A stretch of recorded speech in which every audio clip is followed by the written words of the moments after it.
All right, how are you guys today? The weather is getting better and better. It's getting warmer outside.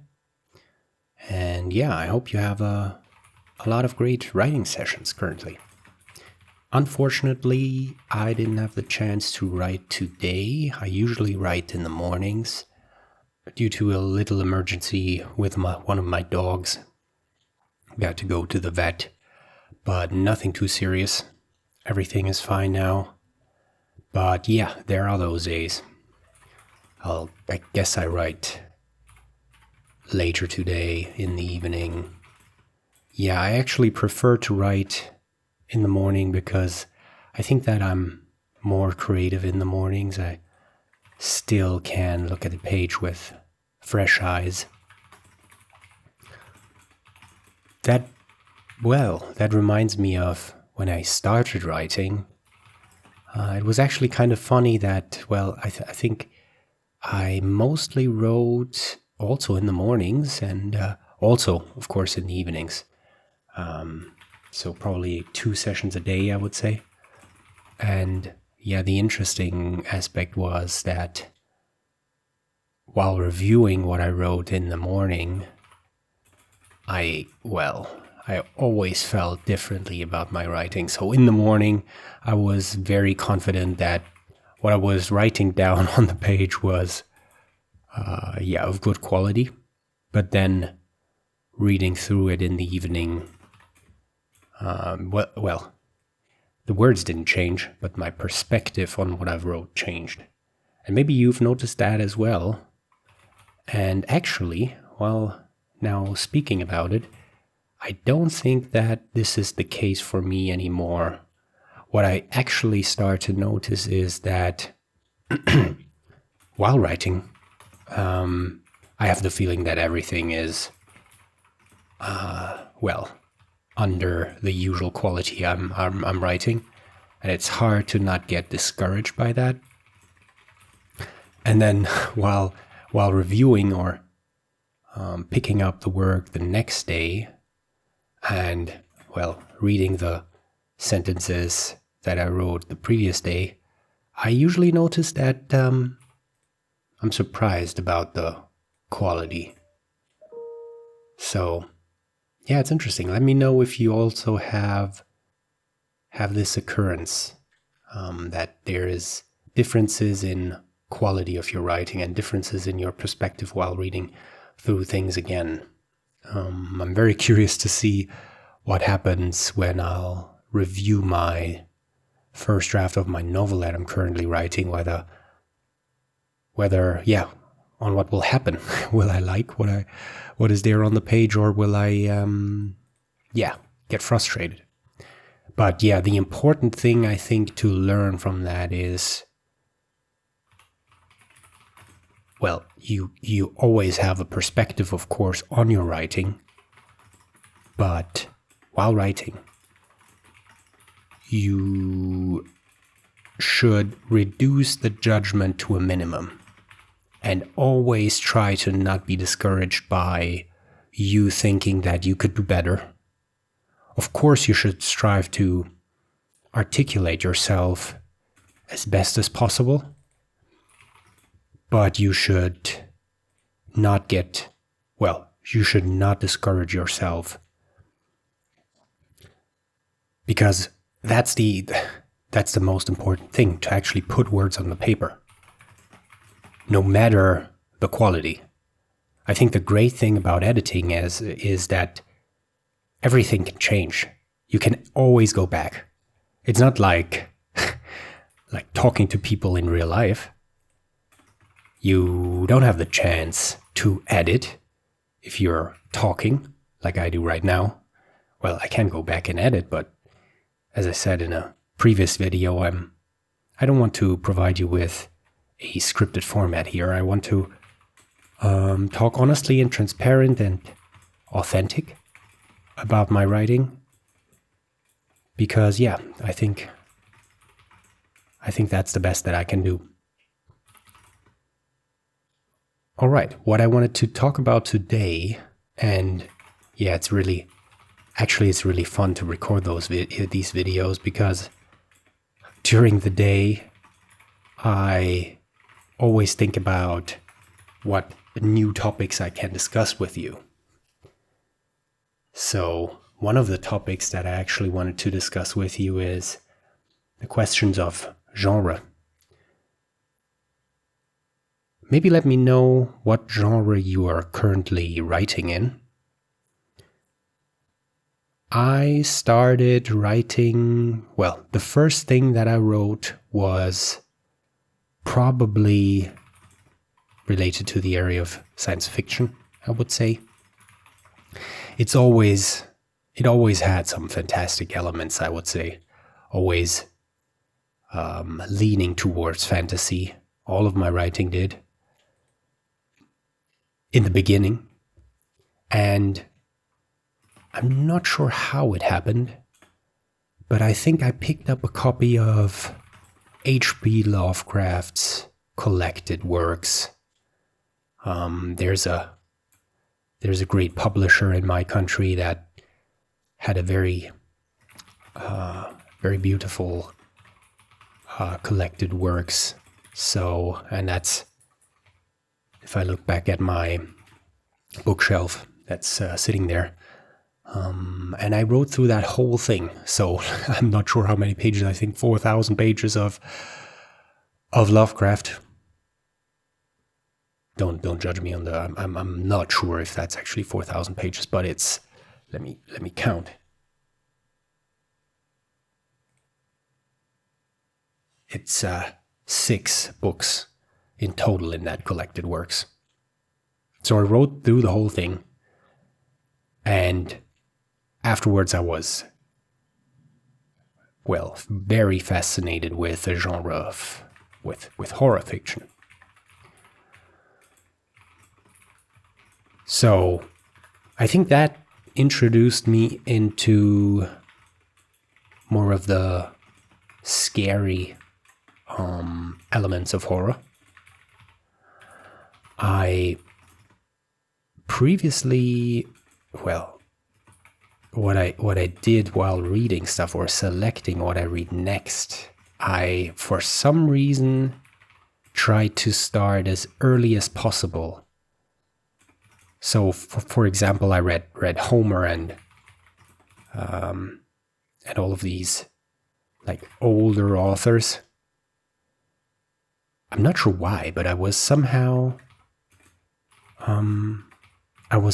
not interested in reading contemporary work. I can't tell you why. I forgot about that. It would have been great to actually have recordings of that time. So learning from that is I should have started YouTube way earlier. So we could now look back and see what I said. So yeah, this is actually the fun part, and hopefully I will be able to continue with these recordings. So, well, in 2 years and 3 years, I can look back and see what stupid things I said today. So, yes, I started, reading Lovecraft. There's a lot of his contemporaries that I was interested in. So, for example, there was Clark Ashton Smith. He's also, all of these guys who are writing in weird tales. I also have a collected works that's very beautifully designed. Very interested in the early horror stuff. Of course, there's Edgar Allan Poe, which I also have a collected works of.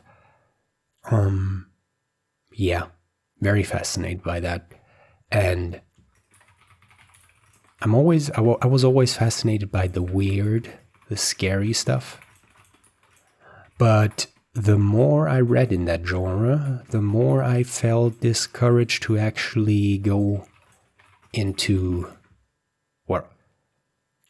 at some point I noticed that the fantasy elements of horror, the supernatural elements, I should say, of horror, well, they can be scary, but the really scary stuff is the realistic horror. So I think I first learned that while reading Jack Ketchum. I always tend to say Ash Ketchum, but that's a different guy. So his works were also really influential on me. It doesn't mean that the short stories that I've wrote didn't include any fantastic or supernatural elements. I think so. The first short story I published was more science fiction. The second one was horror, well, with supernatural elements, and the third, was also kind of supernatural, but more psychological. So well, depends on how you read the story.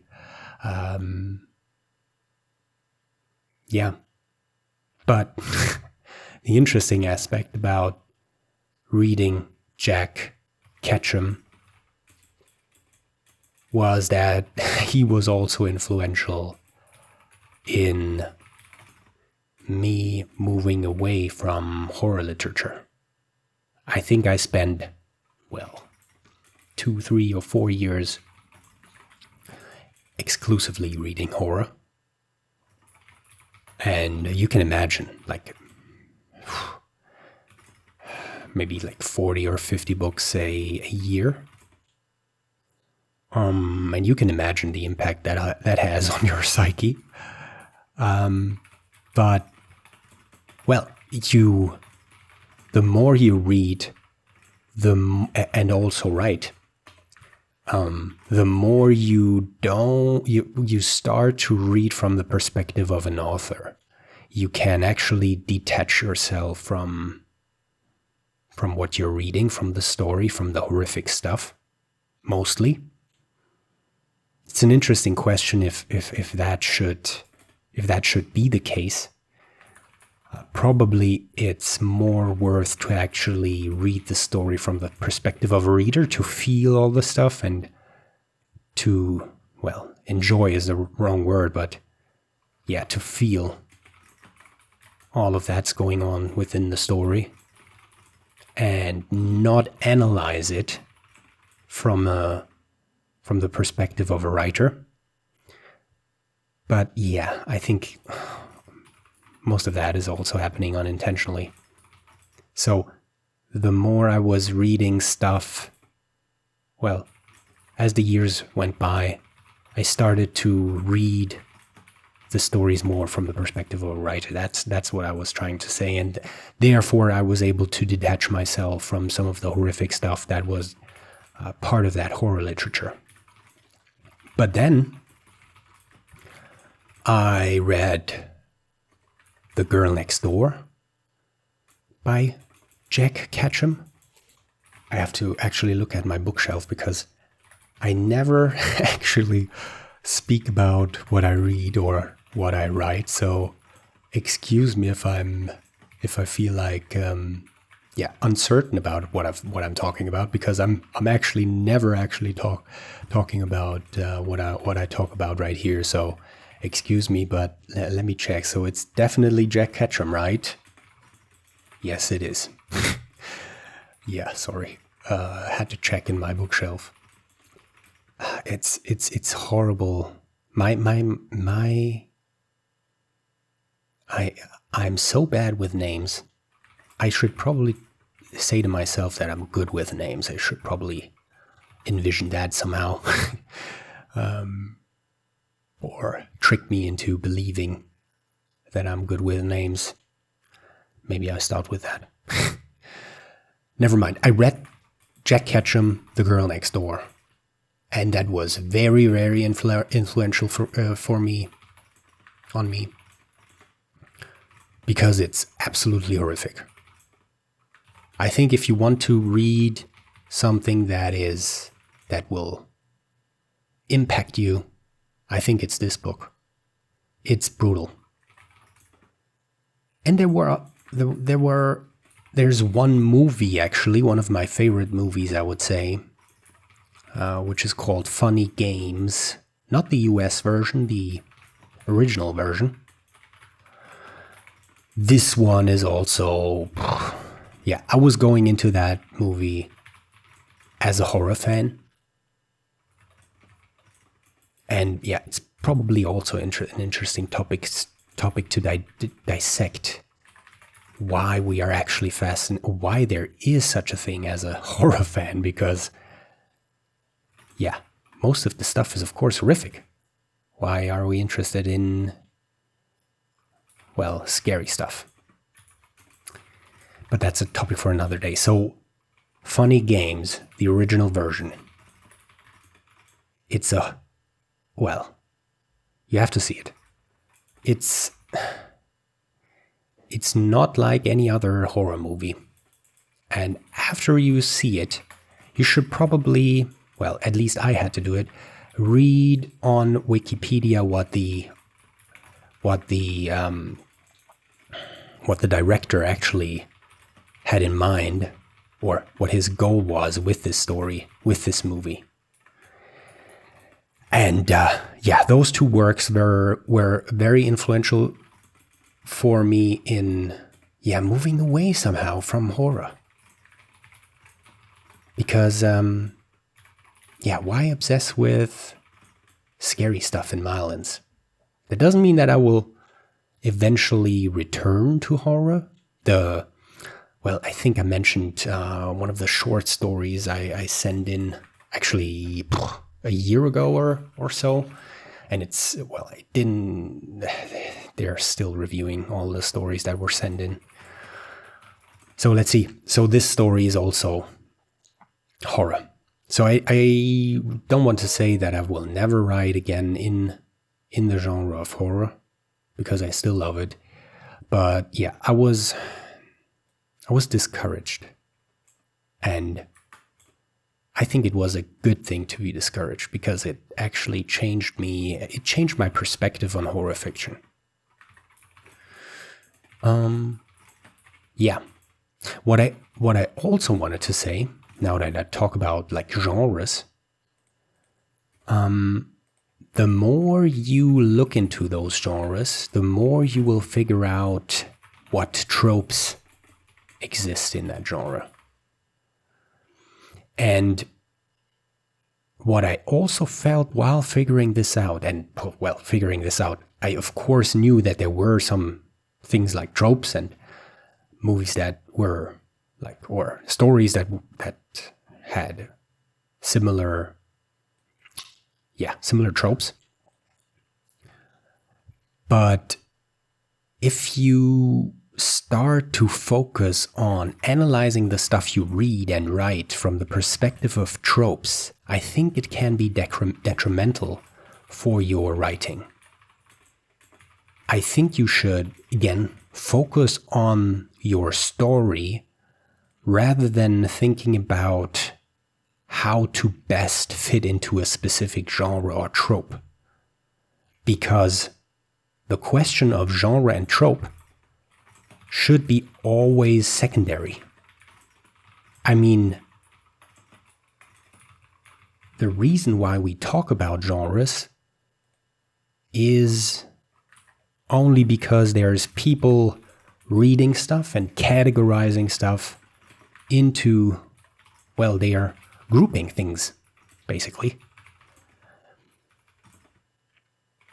But I don't think writers should think about, yeah, I write in that genre and only that genre, and I want to, well, write this specific trope is part of my story, and therefore I should do X, Y, Z. I don't think that this will improve the quality of your writing. I think you should write without these influences in mind. Yeah, so I think that concludes what I wanted to say today about genres. I hope you have a great rest of your day, and see you soon. Bye.